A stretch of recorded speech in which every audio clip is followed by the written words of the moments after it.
Fired all of the bullets. Yeah, you shot me through the heart. What is up, people of this universe? I hope you guys are having a great day today.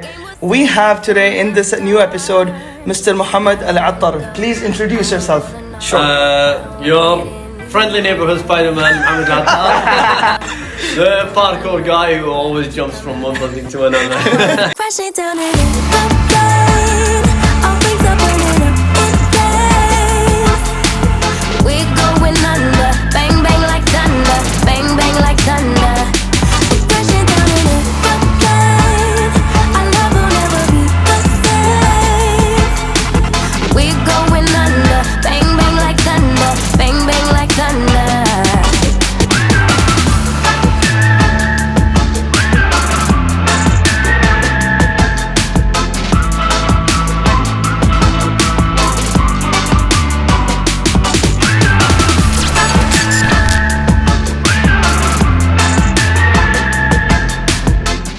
All right, Mr. Mohammed, thank you for coming here. And it's a great pleasure to have you here in our studio, in our podcast. This is episode 5, by the way. Thank you. First of all, the pleasure is mine, and glad I'm on episode number 5. It's a good number as well. Perfect. Alhamdulillah. But we are obliged to have you here. You're a superstar in Kuwait. And like you said earlier, when we meet in a mall or something, I'm going to take selfies of you. So, how you been today? Everything okay? Yeah, all good. Alhamdulillah, just a normal day. Clouds today. Nice, yeah. It's a great weather today, by the way. So, it's a great day to be here. Yeah. Alhamdulillah. So, for the viewers who essentially don't know what parkour is or what you do exactly, can you describe your profession? Yes, sure. So parkour is basically trying to move from one place to another using only human body abilities. So Okay. no ropes whatsoever. Trying to overcome obstacles that are coming your way when you run, whether they are walls, gaps, high falls or jumps. Mm-hmm. As fast and as efficient as you can. Wow. Like mostly, as we always say, like safety first. So the most important thing that you don't get injured. Right.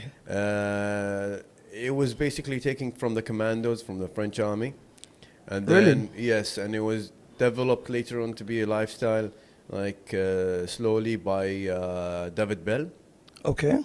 and that's how it became like more of a sport. Like Okay. if we say it in like the Kuwaiti way, Yeah. it's the Jackie Chan kind of moves you see in the movies.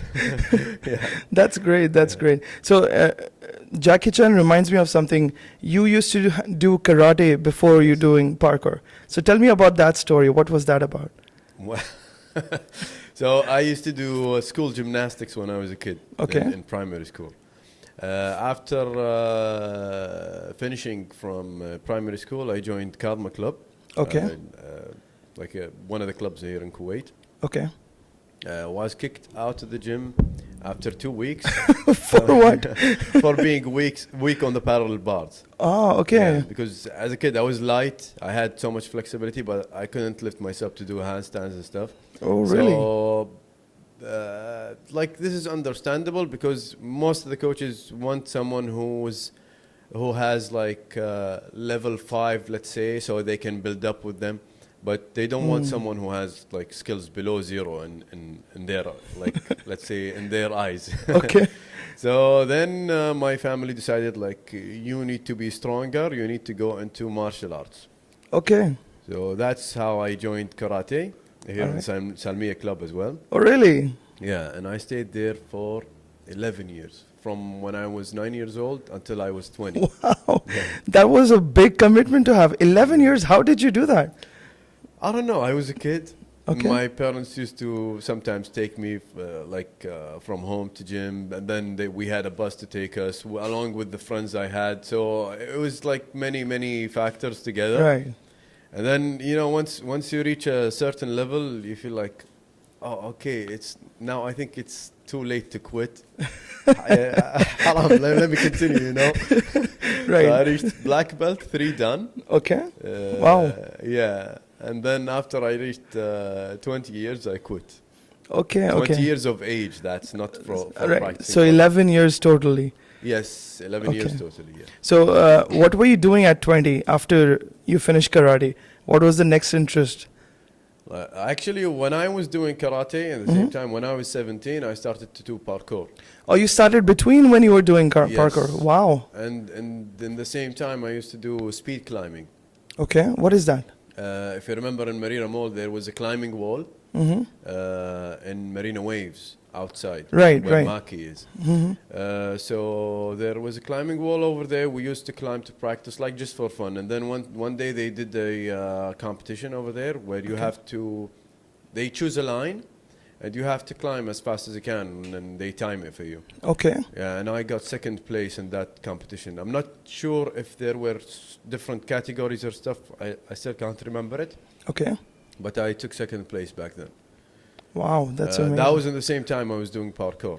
So, in between those 3 years, that was the struggle to decide whether I should continue with karate or no, and then I just decided to quit. So you took 3 years to transition from karate to parkour. Yes. So what made you leave karate after the 3 years?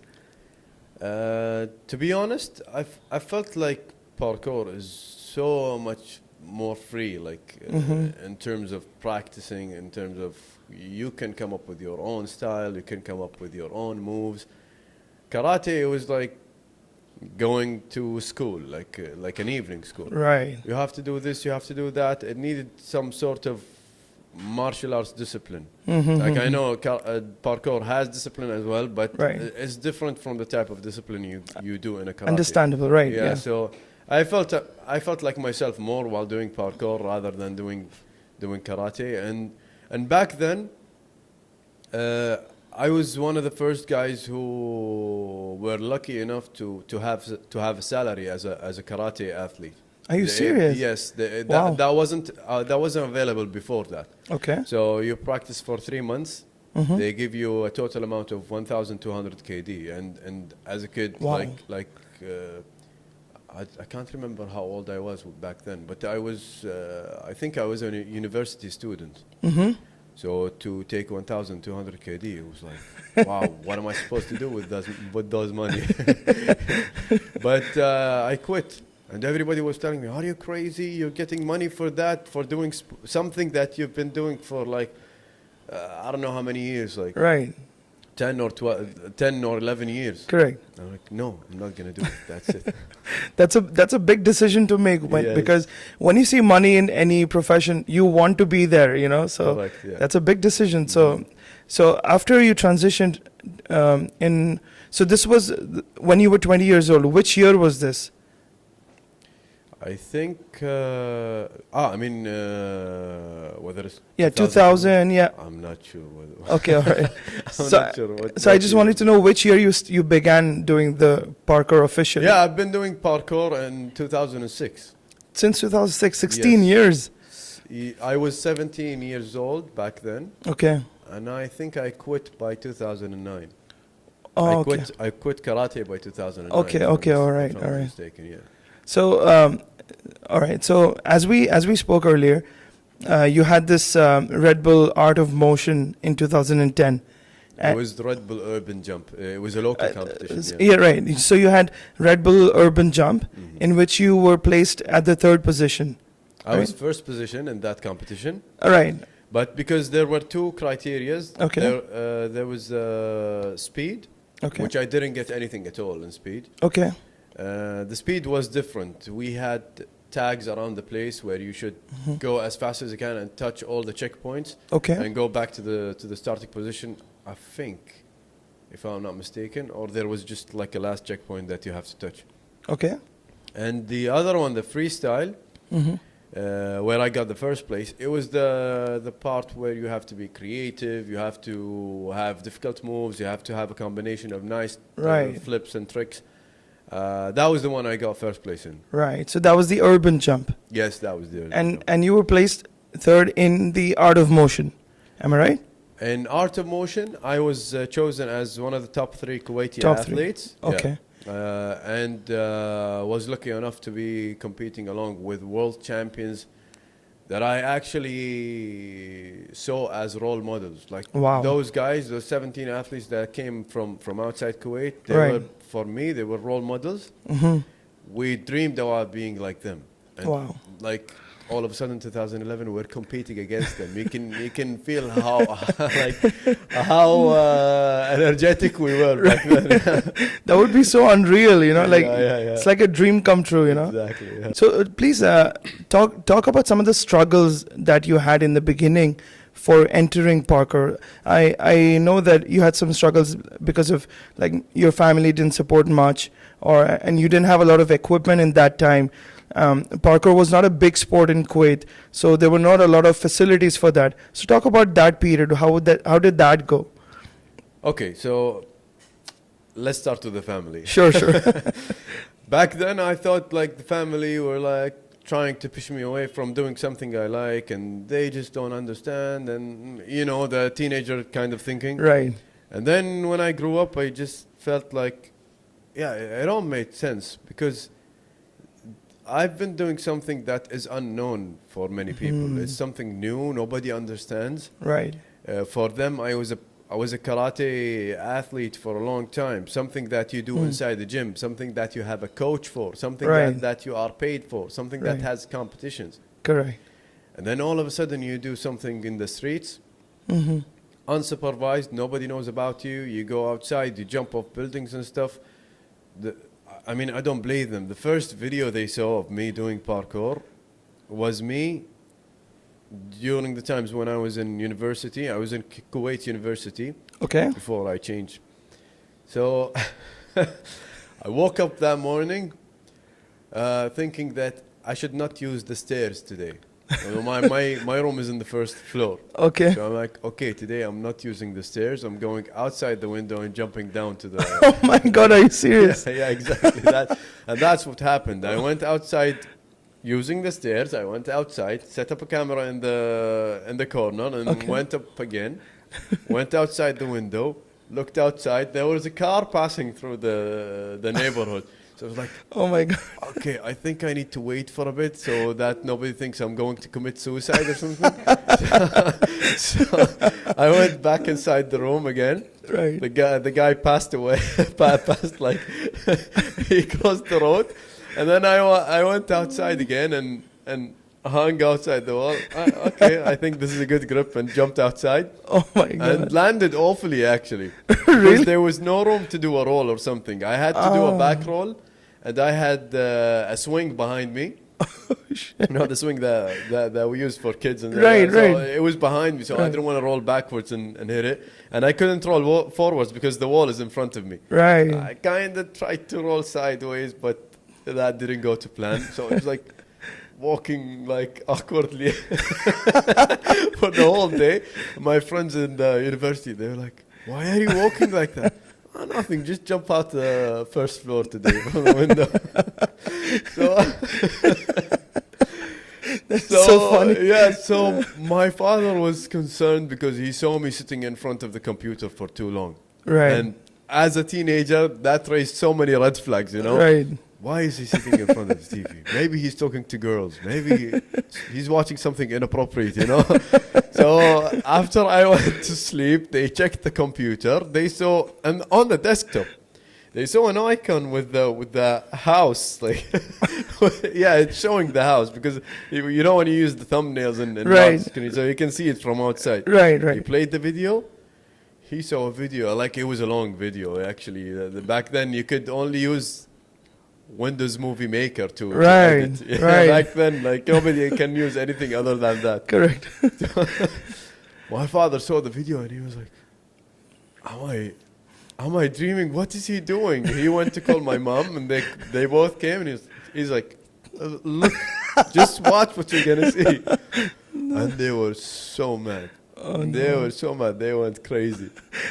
What are you doing? Are you trying to commit suicide? What are you doing? What is this? Like, and I always responded in a chill way. I'm like, no, I was just doing a sport. What kind of sport is that? A sport that you throw yourself out the window.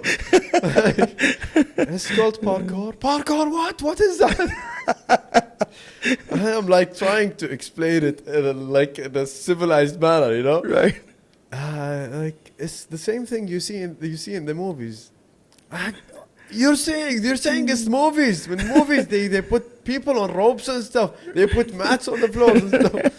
Like this is gonna take longer than I expected. Yeah, so yeah, that's how it went. And then they started to take it easier step by step. Especially when they saw that many TV channels started to have me as a guest. Many companies started to ask us to come to take parts in TV commercials. Many exhibitions here in Kuwait started to have us in order to like do the opening show or something like that. Wow, that's amazing. So that's when they started to think, oh well, that's kind of something demanded. Right. And they started to see it on the TV often, not in movies, but they started to see, oh, that's like a TV interview, the same thing that Mohammed does. Right. So they started understanding step by step. But they still cared. They still asked me to be careful when I do stuff. Like always try to avoid jumping like the high jumps and stuff. Don't go on rooftops and start to jump. And the whole mentality, the whole community started to go towards that way because like we are confident enough that we can jump from one building to another, even if it's like 30 floors up high. Right. But we only jump it when we need to. Like Correct. In cases of emergency. Right. That's a great story. It was so funny. Yeah, I think I talked too much to the point I forgot what I was going to speak about next. it was the family, and that's supposed to be something else now. It's completely right. It happens. I told you we'll get lost in the conversation, but it's an interesting story. So what the other question was, how did you manage, like without facilities, without the proper equipment? How did you manage that? How did you practice about that? We had whatever we can lay our eyes on, waterfronts. We used to go behind Fanar Mall just to see like a couple of benches and stuff. So we started to jump off there, like anything we can see. Even the place here with the couches and tables. If you bring any parkour athlete, they will think, oh yeah, probably can do a backflip over here, a vault over there. They can like adapt to the place they are around, you know. Right. So we used waterfronts for safety because we had sand below us. It was the safest that we can use. Right. Me personally, I didn't like to land inside the water. Although like you can get the trick in middle of the air, but you cannot get the landing well. Right. So personally, I didn't like it. Some other athletes did like it. And I gotta admit, like it wasn't the best thing to have, but we're still lucky. Some other countries, they don't have waterfronts, so they don't have sand, the kind of sand we have here. Right. So it was good. But some other countries, they had access to indoor gyms long way before we had them. Correct. So the indoor gyms are good in many ways because if you fall inside the gym, you don't get as often, like you don't get injured as often as if you land outside. Correct. So one time you fall outside, you get injured for 2 weeks, 3 weeks, 1 month, depending on the injury. And if you fall inside the gym on foam pit, where you have the foam blocks and stuff, you most probably won't get injured. Right. Also, the heat difference. Like, I know that you were practicing on marina beaches and all that under like scorching heat, 50 degrees heat and all that. Yeah. So it's a lot better that way, right? Indoors is better. But for me, I always love the sun. I still do love Really? the sun. Yes, I do love the sun. I mean, sometimes it's unbearable. Like you cannot take the heat. I still remember the time when we had so much water bottles, and we used to put water bottles on, like water on our heads and continue practicing. Right. But back then we were so crazy. Like you can imagine, we were just doing the thing we love. Right. Wrong place, wrong time, wrong weather, but we kept doing it. That's the kind of commitment and the obsession you need to, to succeed in any profession you want to go in. So I've also heard that when you were doing this, like let's say on a marina beach or any public areas, people around you would call you names, would call you inappropriate names and tease you somehow. What is that about? Can you describe that? So, Marina Mall is like a whole story on its own. So, we used to practice in a roundabout, Okay. just in the entrance for Maki. Right. So in that roundabout, many stories happened. Many times, police stopped and they were like, "What are you doing?" "We're just practicing." "Okay, put your t-shirts on." "But it's hot, and we're close to the beach, you know." Right. "But you're not on the beach." "Oh, okay, we will put on t-shirts on." And sometimes random people just park in the middle of the roundabout, Okay. run down, do weird cartwheels, like unprofessional cartwheels, and fall down.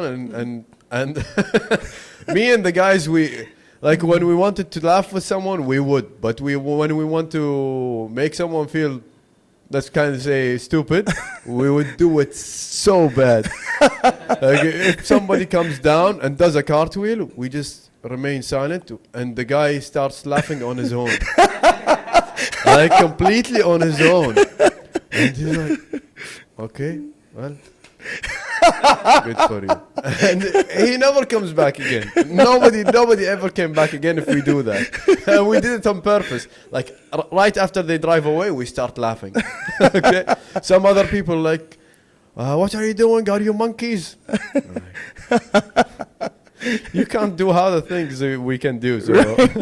Right. Like I don't understand like people calling you names and all that. Like it's such a difficult sport, like, and it's such a dangerous sport as well. Mm-hmm. So you're kind of risking your life, your body into that. So you should show at least some respect to that.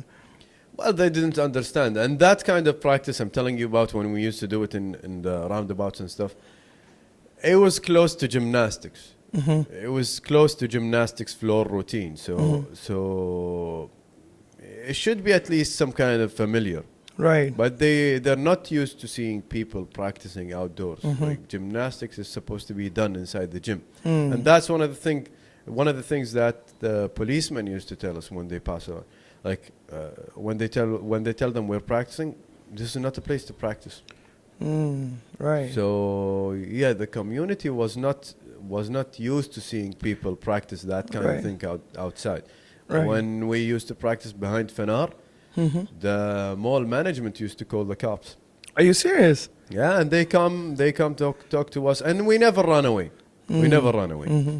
We always stayed and tried to explain, and by the end of the day, they always ask us nicely to leave. Right. But they always tell us, like, this is not a place to practice. Maybe you'd fall, you'd hurt yourself or something. Right. And we need to call the ambulance. Mm. So we always tried not to escape in order to explain what we're doing. Correct. And actually, it was our duty to explain to people, to start to ease them into knowing what parkour is. Right. Right.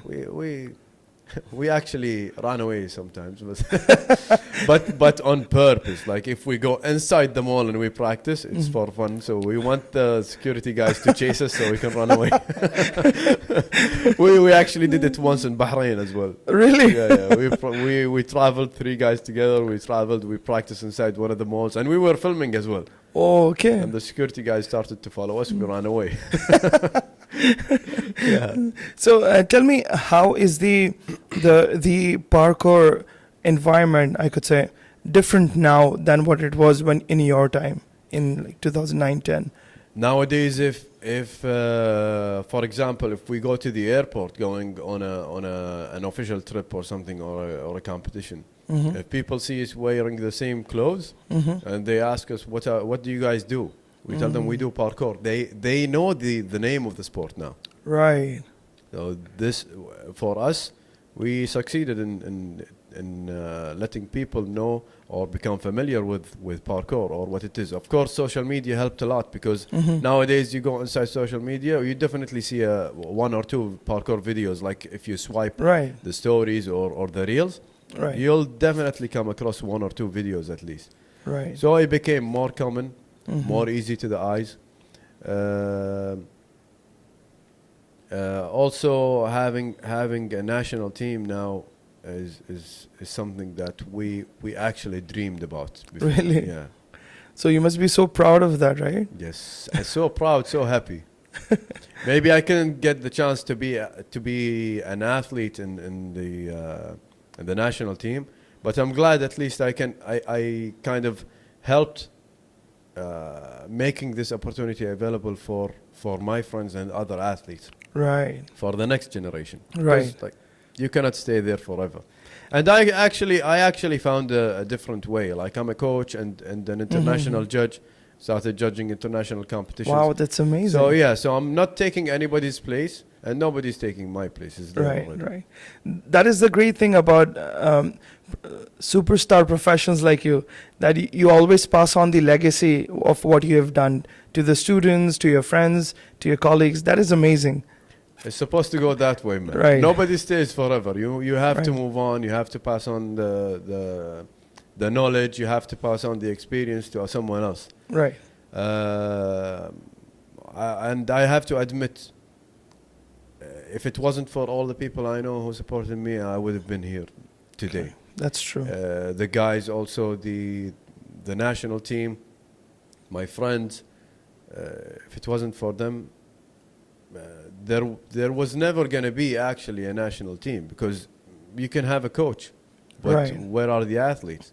Right. And if you want a team to compete directly in the competitions, you're Mm-hmm. going to have someone who is already a professional or in the professional level. You Right. just give them the new rules, let's say, and they go on and compete. Mm-hmm. Right. Very happy that some of the athletes now are better than I am when I was in my peak. So that is the kind of legacy you want to leave behind. That is so great of you. Let me move on to some funny stories in your life. The fun part. So you've studied in Gulf University, right? Yes. GUST. So I've heard that you used to bunk classes just to do some parkour freestyles in the university. Yes. So tell me those stories. They are so funny.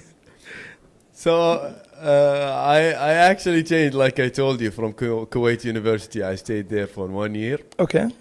and that's when I actually started to do parkour. Okay. Like, I didn't do parkour when I was in high school. Okay. After I graduated from high school, I started to do parkour. Okay. So I was lost. I didn't know what to do, but I knew one thing, that I'm gonna have fun if I go practice parkour. And there was one thing about me that maybe most of my friends agree about. It's that I always practiced parkour, even if I didn't have anyone to practice with me. Really? Always, Wow. even inside university. But when I went to GUST, I started to become more more annoying, to the point that I ditched classes and called my friends to come to university and practice with me. Are you serious? Yes, so the building had an E shape. Yeah. In between that E shape, there was like small gardens, Right. or like some places for where the students can sit. Mm-hmm. So I used to call my friends Abdul Muhsin and Barak. They come to university. We practice downstairs, and they go like, "Don't you have classes now?" I'm like, "Yes, my class is upstairs here." Over here.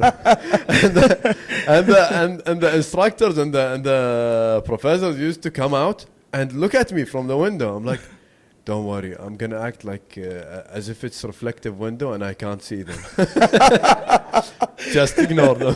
So you deliberately chose to do that in front of your professors? No, it was just the right spot to do that. Yeah, I did that many times, and one of those times I've seen one of my instructors, Miss Janet. I still remember her. She used to give us English classes, and she asked me, "Where were you last class?" I'm like, "Sorry, I had something to do outside the university." And I really had something to do outside the university. I still remember I had a car accident and I needed to go and finish some paperwork and stuff. Oh, okay. So she went and told me, "But do you know that next time you're going to have an FA? Like, because you have so many absences?" I'm like, yeah, I'm aware of that. I checked the system and I'm aware of that. And she goes like, see, I'm going to remove your absence for your last class only on one condition, and that would be if you do a backflip right here, right now. Are you serious? Okay, Wow. just backflip. I still remember. I just checked backwards if nobody's behind me, and I did a backflip, and she goes like, "Ah!" And she removed not one absence; she removed 12 absences. Are you serious? And I went on and skipped class for another 12 times. I was bad. I would easily make anyone who helped me regret that. But it is such a cool sport that everybody loves to see that, you know. Yeah. Because it wasn't because she was coming across and saw me do that, but because sometimes we had events and festivals inside university, Right. where the university clubs asked us to do performances and parkour shows. So they happened to be walking by and Right. see me. Oh wow, you do those cool stuff, and I'm like, yeah. And sometime and one day, I remembered also walking into the class late, holding nothing but a newspaper. Okay. And the teacher goes and tells me, "Do you know you're late?" I'm like, "Yes, I'm aware of that." And where are your books? I did not bring them. I forgot them. And you have the nerves to come into class holding a newspaper. Where do you think you're going? Are you going to a cafe or something? I'm like, no. And I don't like reading newspaper, but this time I'm on this I'm in this new paper. Oh, that's amazing. And she's like, what? Oh yeah, they did an interview with me. See, you can see. Oh, that's nice. Okay, well, sit down and next time bring your books. Yeah, thank you. That is so cool. That is so cool. Yeah. That's amazing. They always start being mad at me, and then I find a way to to make them laugh and just sit down. That is the advantage of being a celebrity. Like, you can get away with all the No, issues in but life. back then nobody knew about me at all. It was Okay. just the beginning of having interviews, having shows, Right. and so on. And it was even for the university themselves. I stood out because it was weird to have a student who does like that. Right. It was easy to have a student who does football, basketball, but parkour, no, not at all. Right. So tell me about the time when I know this, that you used to do the 720 flip Yes. in sand, Mhm. right? But you did once on the floor. Yeah. And that is really dangerous because 720 is not easy. Mhm. So tell me about that experience. How did you feel? How did you decide that I will do it right now?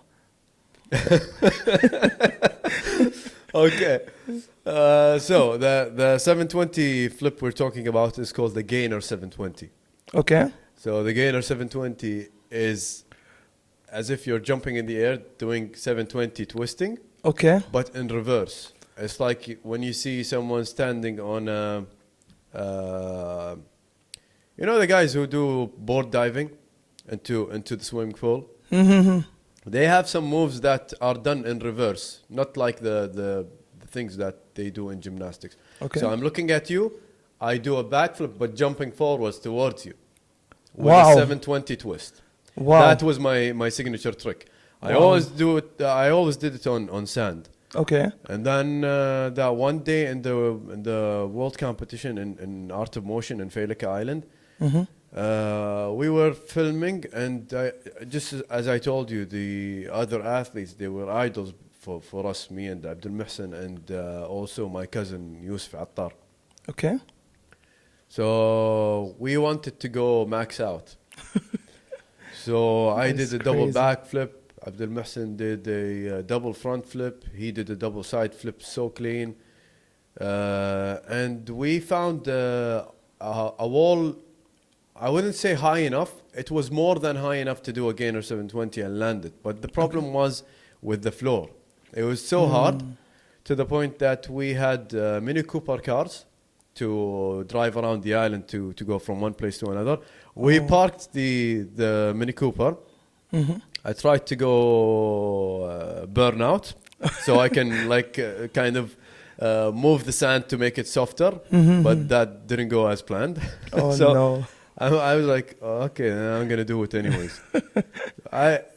I didn't think about it, to be honest. Shit. So yeah, I didn't think about it at all. It was just looking at the wall, seeing that it's more than high enough to do that flip, and I was like, okay, let's do that. And I did it. Surprisingly, I only did it once. Okay. And I landed it very well to the point. After I landed, I started shouting. "Yeah!" Everybody was shouting. Yeah, but it was so Do you good. have a video of that? Yeah, I do have a video. You need It's to on share with YouTube. us, please. Sure, yeah. But it felt so great. It felt so great. Mashallah. Hard floor, hard trick. Landed from the first time. It had the best feeling ever. Like 100% perfection. Yeah, it was good. So you've been to Liverpool, right? Tell me about the experiences that you had in Liverpool. You also met one of the superstars, or you could say your idol at that time. So tell me about that experience. Who was it? How did it go? So we went to Liverpool on a training camp.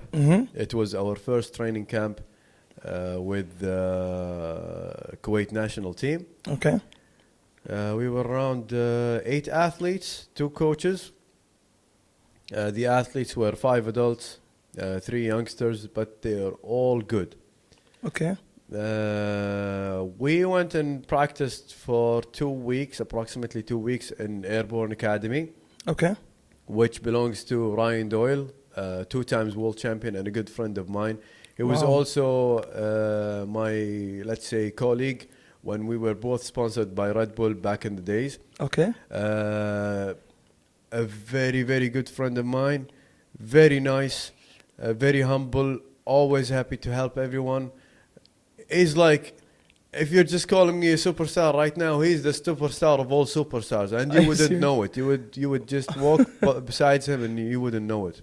Wow, that's amazing. Yeah, and we couldn't see him for the time we've been there because he was busy on filming sets as a stuntman.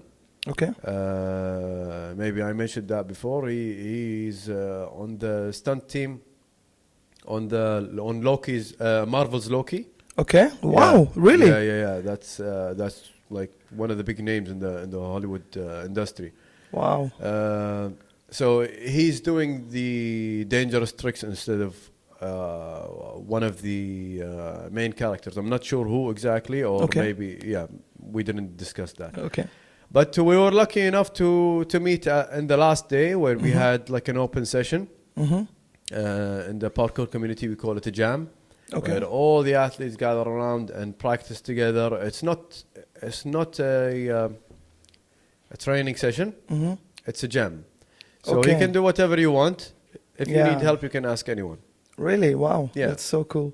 So we caught up on many things. We spoke a little. He's still in shape.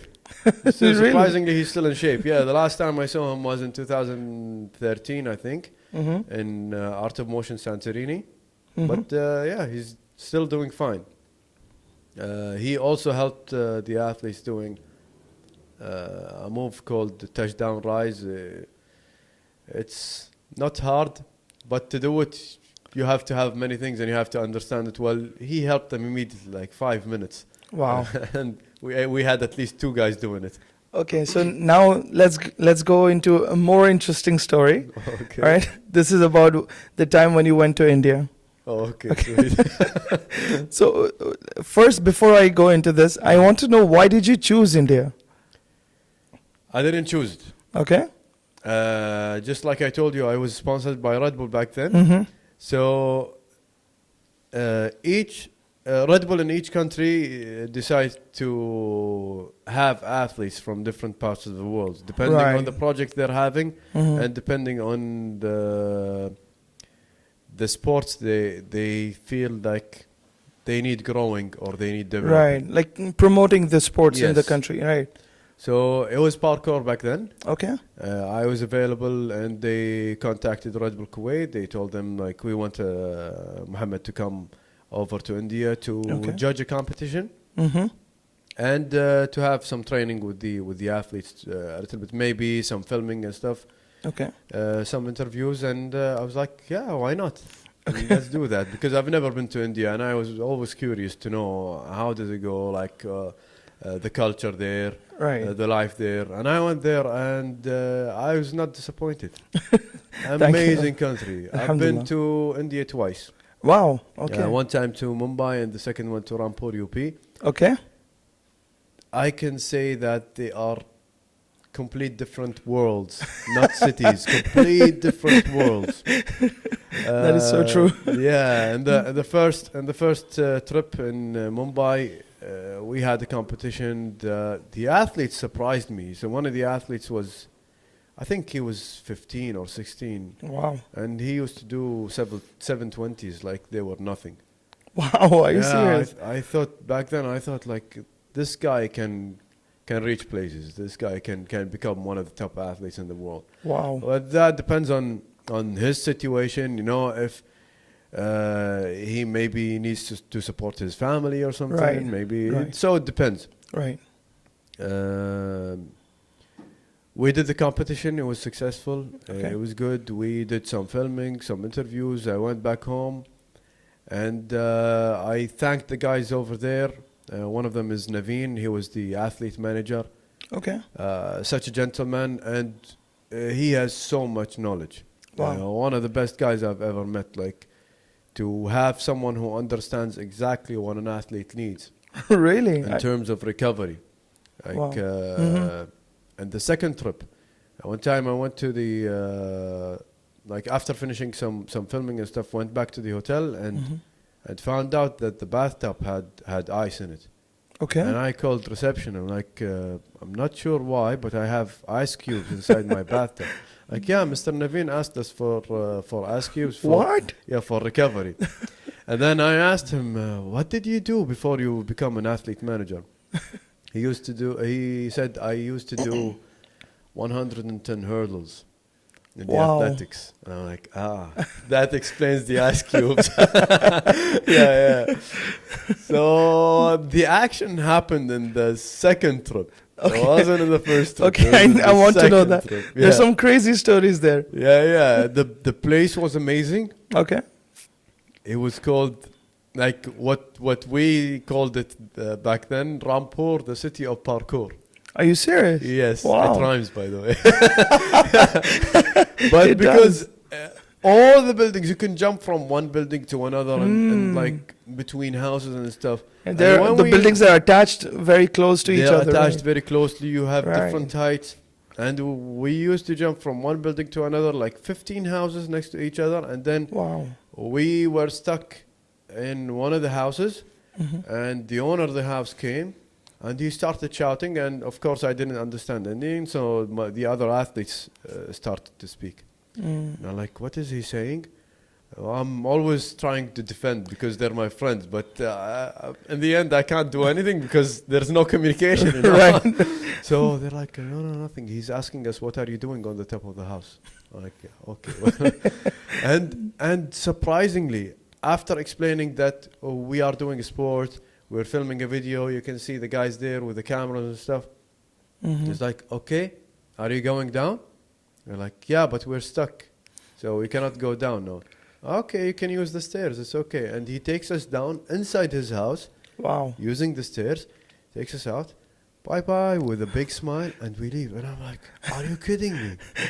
Are you kidding me? We just trespassed into this guy's house. Right. And he's like, so nice to us. And he's like, yeah, but because they're supportive, because we are from here, and they think we're on a step being in Bollywood or on becoming superstars. And I'm like, wow, that's amazing. That's amazing. If I do that in Kuwait, maybe the whole neighborhood will call the cops on me. maybe even my family would call the cops. Look, our son is jumping into neighbors' houses. So yeah, that was amazing. That was surprising for me. I'm like, wow. Oh, I could never understand that. I mean, Indians are generally very supportive and caring and Yeah, kind, true, you know. true. So, yeah. And we also had, let's say, bad stories. Please So we were on a university campus. Mm-hmm. And we were filming in one of the alleys. In that place, the walls were very high, and the Red Bull media were using a drone. Okay. And there wasn't much of moves going on where we were doing, but I'm running very fast, Mm-hmm. full speed, and the drone was following me. Okay. Oh, there was a building by the end of the alley, and one of the guys came out, and he started to shout. He's shouting in India, and I'm like, what is he saying? Right. And it's always me lost in the middle of the, of the fight, you know? And the guys are like, wait a moment. And he's shouting, and I thought like we did something very, very wrong for this guy to be shouting that loud. Right. And he's like, okay, we are in real trouble this time. I'm like, why? The building in front of us was the building that belongs to Foreign Affairs or something like that. Okay. And the alley that we were in, there were many doors over there. So I think they were houses of judges, of actually court judges, like law judges. Oh, okay. And the whole campus wasn't only university campus, but there was a court over there, and there were judges and stuff. Oh. And the guy who was shouting was telling them, you are spies, and this technology you are using is a technology for the spies. I'm calling the police right now. Oh, no, you And they're didn't. like, no, we're just filming. And they didn't want to say also they were a company because I'm on tourist visa. Uh-huh. And I'm doing work, so Right. they were just trying to say that no, we are university students and we're doing some project for university and stuff. It was like, no, you are spies. I'm calling the police. Oh, no. And he happened to notice that he noticed me. He noticed me, and I was wearing differently because I had to wear Red Bull sponsored T-shirts like with a big logo and stuff. Right. So I stood out. So he called the police. He went inside and called the police. So the athlete manager said, listen, dude, you need to go inside the bus. The bus driver will drive away. We will call you when this is done. I'm like, no, I'm staying with the guys. Damn. Like, listen to me. You have to leave. And I'm like, no, I'm staying with the guys. He said, Mohammed, listen to me.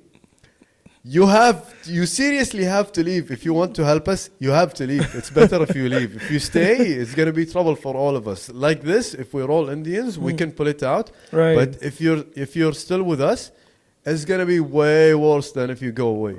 Right. I'm like, okay, then I'm leaving, but try to keep me in the loop. He's like, okay. And I left. The bus driver kept on driving, and I just kept on thinking what's going to happen for the guys. Right. And he all of a sudden stopped. I look around, and I was in the middle of a huge farm. Okay. You couldn't even see the end of the farm. All trees. Right. There was no grass. All trees and sand. Oh, no, that's scary. And it was going towards sunset, but there was still sun. There was sunlight. Mm-hmm. I'm like, where are we? We're in a farm. We're just stopping for a bit. A guy came from far away. Mm-hmm. He was sitting under one of the trees, and he came from far away. He started to speak to the bus driver. He went for a little bit and came back again. And he gave me mangoes. And we were inside the mango farms. Oh. And he started to talk to the bus driver, and the bus driver started to explain to me and translate for me. He's like, yeah, he's saying that you are inside the mango farm, and he wants you to try the mango. Wow. I was like, no, thank you. Like, no, you can try it. I told him, but it's not ripened. He gave me a green mango. He's like, no, it is ripened. You can eat it. I'm like, no. The mangoes we eat in Kuwait are yellow. Like, yeah, but we do that. We actually bring them for you yellow because you are used to eating yellow mangoes. Right. They are actually green. Wow. And they taste well. They are so sweet. And I tasted one, and it's like, oh my God. You just cannot link the color with the taste, you know? And he told me some amazing information about mangoes. Like, if you keep mangoes together, they generate heat or something like that. Really? Like, okay. Like, yeah, that way we put them inside water, adding some color to them, and when they generate heat, they give that color. And I didn't check those information, to be honest. I didn't check them on the internet, but Right. I mean, the guy knows what he's doing. I mean, it's his farm, so Right. I didn't question it at all. And then after we finished, and guys called us to come back and to pick them up, I found out that this guy wasn't a farmer. He was the owner of the farm. Oh, okay. He just was walking around like a normal guy. He was like one of the workers at the farm. Like, dude, this city is amazing. This is actually very common in India. Like the farm owners are actually the farmers themselves. Yeah. So if you see them, they don't look like they're the owners of it. They have so Exactly. much money as well, but they don't look like that. He looked like a farmer who's doing work, dirty, Right. all muddy and stuff. But I would never tell he was the farm owner. Yeah. And when we went back again, and after the guys called and stuff, so we went back. And I told them, so what happened? Nothing. They just gave us some paper with all our names to sign, so we don't do that again. And they asked for you. I'm like, what? They asked for you. The guy actually noticed you, and he said there was another guy with them. Where is he? And we kept denying that we had nobody else. Like, okay. Okay. Yeah. You got saved there. Yeah. And one more time again when we were at the beach, we wanted to do still photography. Beach where in India? I'm not sure where it was, and I'm not sure if it was the first or the second trip. Okay. But there was a place with lots of pigeons. Okay. The plan was for me to go on a high place and do a backflip, and somebody would clap, so the pigeons would fly at the same time, and we got the amazing. picture. Really? Yeah, it was a little bit shaky with the foot, but we got it. And then a policeman came immediately with the big stick. They're like, what are you doing here? The guy started to respond. I go, oh, we're students. We're just doing photography. Okay. Go. No photography. Like, what's happening here? Nothing. Okay, as long as he let us away, let's walk away, then it's fine for us. Hussein, we need that image, right? We need to put it on. Please share that. Sure.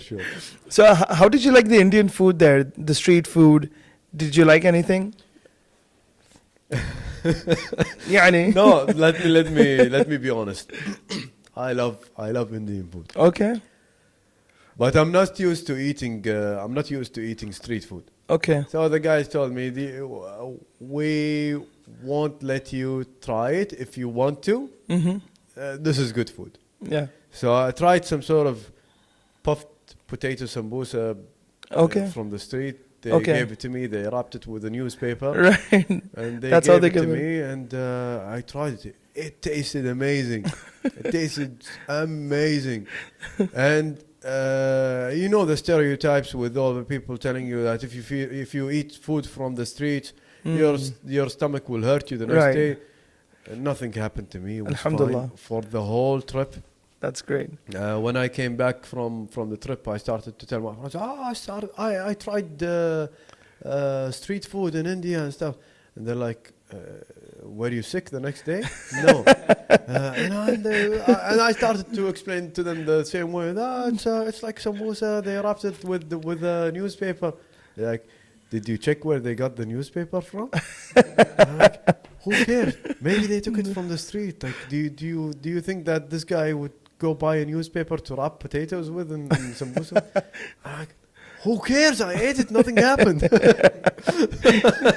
And one time we stopped in a restaurant, and I was checking the menu, and I chose one of the dishes.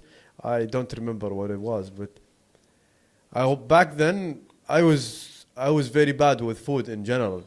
Okay. I only eat what I tried before. When I used to eat steaks and stuff, I used to eat them extra well done. Okay. So I have to thank my friend Khalid al-Mishari because he changed my whole eating system. Like, now I eat medium well and stuff. Okay, so I went to this restaurant with the guys in India, and that was in Mumbai. Mm-hmm. And I ordered, and I'm like, excuse me, sir, but can I have it like normal without spice at all? Mm-hmm. He's like, no, don't worry. This is only mild spicy. Mm. I tell him, by the way, I'm bad with spicy, so don't bring me spicy. He's like, no, believe me, it's mild spicy. That mild spicy for Indian restaurants over there, it's like, seriously, it's not like the Indian restaurants here in Kuwait. No, it's not. Mild spicy is sweating spicy. I started to sweat. I started to sweat like I just finished a whole exercise for 2 hours, you know. I'm like, are you kidding me? This is mild spicy. I started to drink everything I can find on the table. Cola, water, juice, whatever. I started to take from the other guys. Not even wanted to wait for the waiter to come and take my order for the drinks. I'm like, dude, this is hot. It was fun. And I would go to India 3 times for a third, fourth, and fifth time. I love the place. I love Alhamdulillah. the place. Yeah, I love Please it. welcome again and again. Thank you so much. Did you get the habit of eating spicy food after that? Yeah, I became way better. With spicy. Alhamdulillah, that's great. Yeah. We should go here sometimes to some sure, authentic why not? Indian food. Sure, man, sure. We will sum up the whole your life story we did right now. I want to move on towards some lessons that you can give to the new people who want to join parkour or any kind of freestyle sports in general. What kind of advice that you will give right now, looking back to your life? So first of all, you have to commit. You have to commit no matter what, even if people think that what you're doing is stupid. As long as you believe in yourself, long as you believe that the thing you're doing is not silly, it's not a waste of time, it's something that people should appreciate. It is your job to show them that this thing need to be appreciated. Right. Many people thought that we were crazy, we were monkeys, but they didn't see the part where we practiced, because like a parkour athlete doesn't go to a rooftop and jumps immediately. Right. We practice on floor. Correct. We jump 4 meters gaps on floor just to go up on a roof and jump 2 meters. Wow. So we put into consideration that I might slip, something wrong might go off.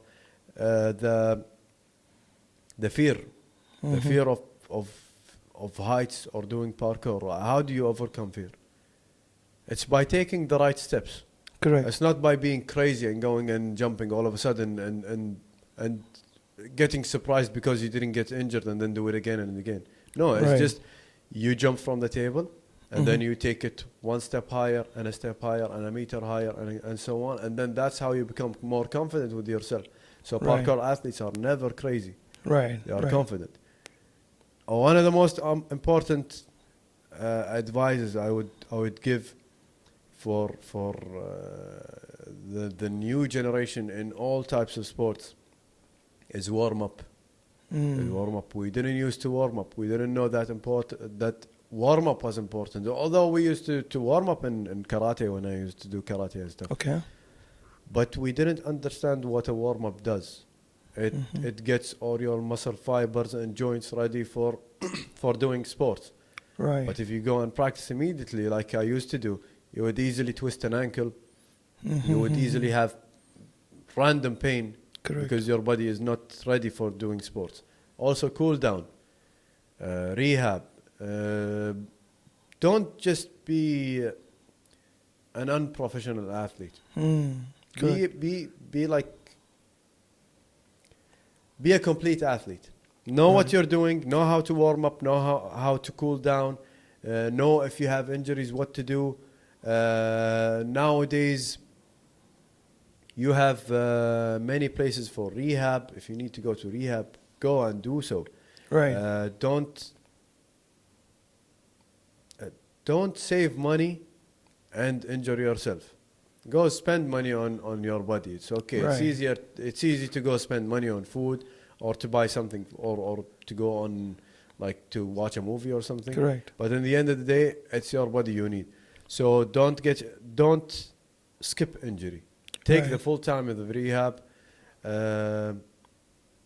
Also, try to do everything with appreciation to the whole procedure and the whole steps that you are taking.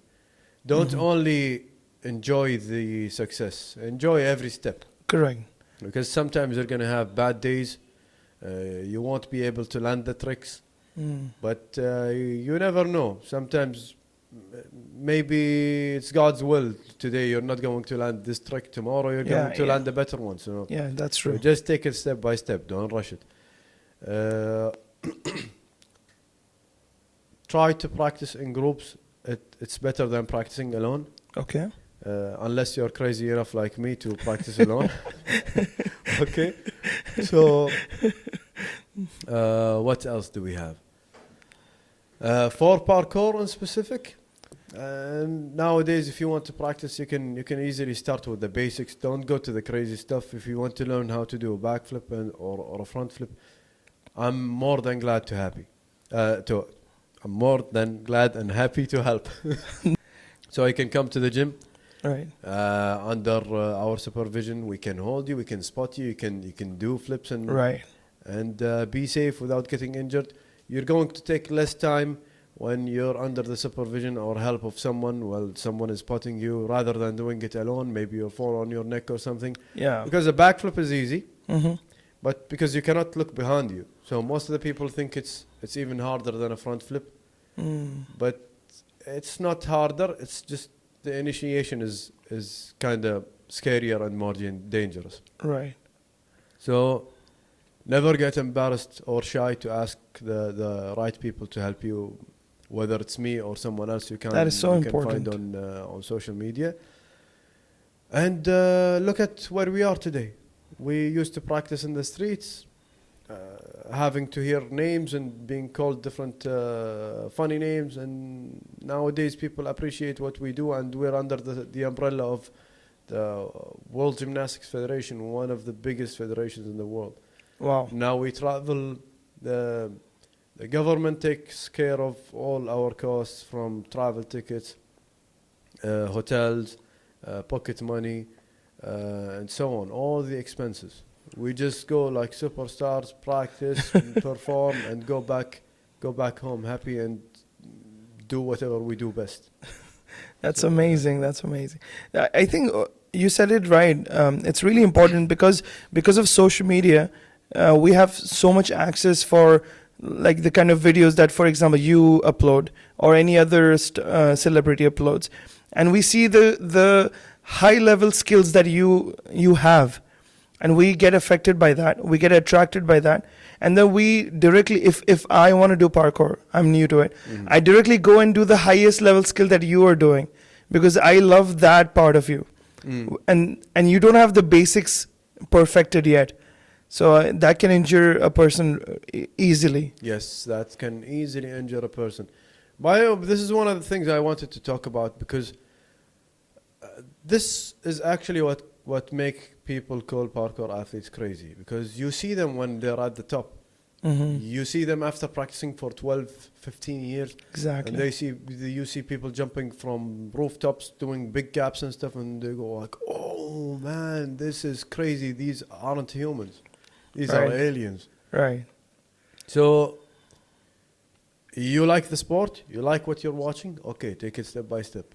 Right. Don't injure yourself. It's not worth it, because by the way, we had a death case here in Kuwait because of parkour. Wow, are you serious? Yes, it happened a few years ago. I went to the location of the death with one of the newspapers here in Kuwait. We had an interview over there. I checked the place. It was 2 buildings. One of them was higher than the other one. So the guy jumped from the 9th floor, tried to jump on the roof of the other building, which was on the 7th floor. So there was 2 floors gap. I told the newspaper I'm going there to check the place, and I'm going to speak honestly about my opinion without without hurting the man's the boy's feeling. The boy's family's feeling. Right. But I'm going to speak honestly. Mhm. Don't ask me to change my opinion or whatever because this is on newspaper. I'm Right. going to say it, whether it's in favor of the sport or it's against the sport. Right. They said, okay, go on. So we go there, we check the place. I looked from the 9th floor towards the building where the boy was supposed to jump Mhm. or supposed to reach. It is doable. Okay. It is doable. But the gap is, the height is very high because it's 2 floors. So the impact is very hard. Even if you get to land on the other roof, it's very, very hard. Not even all the professional athletes can do it. Okay. Some of them would be able to do it because they're used to jumping from high places. Others won't be able to do it. And he jumped from a rail. There was no way that you can balance yourself on that rail except if you have good balance, because you cannot hold the roof. The ceiling. You cannot touch the ceiling. There is nothing on the side that you can grab unless there's a friend that you can hold his hand or something to stand. So the jump itself was very hard. It's a very hard situation. Correct. I think the boy didn't even jump. He just lost his balance and fell off. Oh. God have mercy on his soul, and that's what I experienced for the newspaper. So I told them it is doable, but I would never do it unless the building is on fire, and this is the only way to get out. And then after they asked me, "Do you know the guy? Do you know the person who passed away?" I'm like, "No, the guy sent me his Instagram account. I've never seen this guy, and it seems like he's a beginner. From the moves I've seen on his Instagram, the boy was a beginner. He obviously liked the sport itself. Right. Maybe also us, we are to blame for not opening the arms for people to come and practice and stuff. But back then, the whole community was a little bit down. They weren't practicing. We weren't with the Gymnastics Federation yet or anything. So I think that the boy wasn't lucky enough to find the right people to guide him. Right. So that's why just don't go on and try anything you see on social media. Those guys are really professionals. You know, like the line you always see in WWE, like, do not perform these tricks. These tricks were done by professionals. They are really professionals. So Correct. don't try and do them just because you saw them and because they look easy. These guys are professionals. Right. They've been doing that for a long time. They practiced those moves. They spammed for thousands of times. That's why they make them look easy, but they're not easy. That's true. Yeah, so if anybody wants to learn, we're more than happy to help. They just What is the name where they can contact you? They can just directly DM you? Yes, and on my Instagram account, it's MOALATTAR, Al-Attar. Yeah, so they can contact me or contact any of my players, my athletes. They're more than happy to help. Alhamdulillah, that's perfect. So let's wrap this episode. I had so much fun learning about you, your stories, your experiences, and I hope you enjoyed this session as well. Yes, thank you so much for having me. I had such a pleasure and fun. Thank you so much. Hope you enjoyed. I did enjoy it. Thank you very much. And you actually made me laugh, remembering all the crazy things I did. That's what this is about, the memories come out and we enjoy these memories in real time. So that's great. So we're booking one Indian dinner session, right? Next month, maybe sometime. Yeah, that's for sure. Yeah, spicy. Yeah, spicy. And we're going all crazy. Spicy, full spicy. In India, we call it kolhapuri. Kolhapuri, Yeah, that is the extreme spicy. Okay, I'll have to try that next time. Well, thank you so much for being here. I'll have to thank you and the other guys as well. Thank you So much. Have a great day. Coming back for more. crashing down and in the rain. All things are burning up